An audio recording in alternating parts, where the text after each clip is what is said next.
ورتل القرآن ترتيلا. الحمد لله وحده والصلاة والسلام على من لا نبي بعده وبعد. بسم الله الرحمن الرحیم. آئیے بچوں، آج انشاءاللہ تبارک و تعالی ہم تختی نمبر 10 اکفا پڑھیں گے. آئیے اس کی تعریف سمجھتے ہیں. تنوین یا نون ساکن کے بعد حروف اکفا آئیں تو نون کی آواز کو ناک میں چھپا کر پڑھنا چاہیے، جیسے اردو میں پنکھا کے نون کو پڑھتے ہیں. حروف اکفا 15 ہیں: تا، ثا، جیم، دال، ذال، زا، سین، شین، صاد، ضاد، طا، ظا، فا، قاف، کاف. یہ اس کی تعریف رہی. بچوں اس کو خوب یاد کر لیجئے گا. یہ ڈیفینیشن اور تعریف آپ کو یاد رہے گی تبھی آپ پڑھ سکو گے. آئیے اب مثالیں دیکھتے ہیں. انت منذر. بچوں کلمہ انت منذر کے اندر ہمیں ڈھونڈنا ہے اکفا کا قاعدہ کہاں کہاں پہ ہے. اب آپ ڈھونڈ کر کے یہ بتائیے سمجھ کر کے کہ اس کلمہ انت منذر میں اکفا کا قاعدہ کتنی مرتبہ آیا ہوا ہے. امید ہے بچے سمجھ گئے ہوں گے. بچوں اس کے اندر 2 مرتبہ اکفا کا قاعدہ آیا ہوا ہے. پہلا انت، اس کے بعد منذر، انت منذر. اور بچوں یہ گنہ جو ہے باریک ہوتا ہے. اکفا کا گنہ باریک ہے اور موٹا کیا جائے گا. جب حرف جو ہے موٹے والے حرف آئیں گے تو وہاں پہ گنہ موٹا ہو جائے گا. آئیے اس کو انشاءاللہ بعد میں سمجھیں گے. اب اگلا پڑھتے ہیں. کراما کاتبین. بچوں اور گنہ جو ہے یہ اکفا کا گنہ اور اظہار کے گننے میں فرق بھی ہمیں کرنا ہے. اس کے لیے بہت ہی ضروری ہے بچوں کہ ہمیں اس کا ڈیفینیشن یعنی اکفا کا جو حروف ہیں انہیں ہمیں یاد ہونا چاہیے. اگر یاد رہیں گے جبھی ہم اظہار اور اکفا میں تمیز کر سکیں گے. کنت ترابا.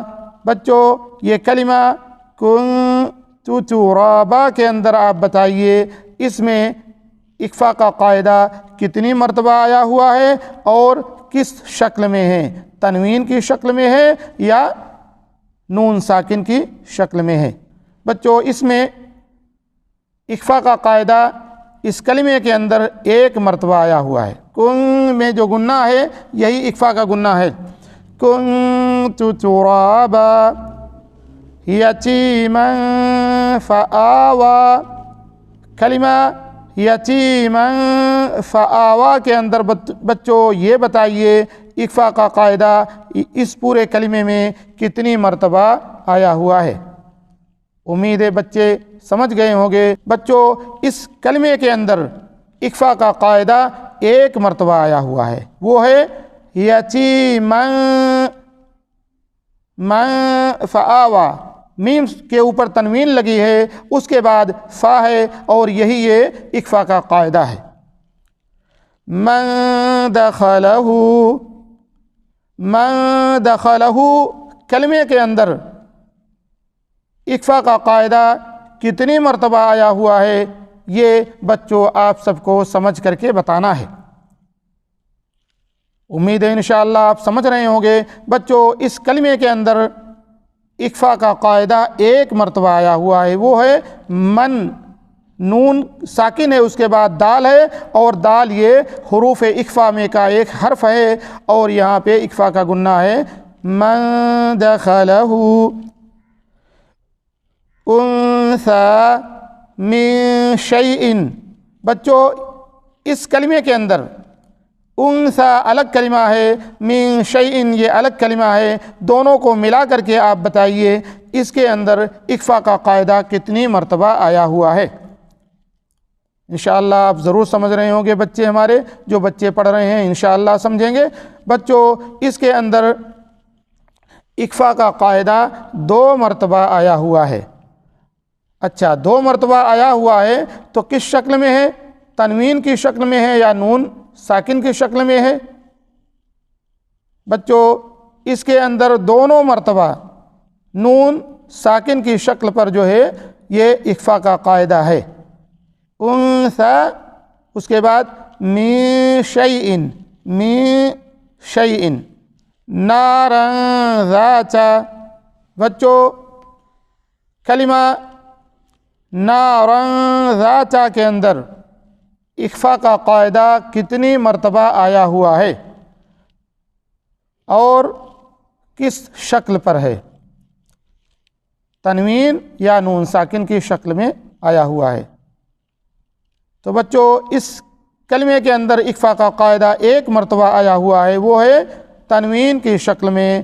نارن، رن جو ہے یہی اخفا کا قاعدہ ہے۔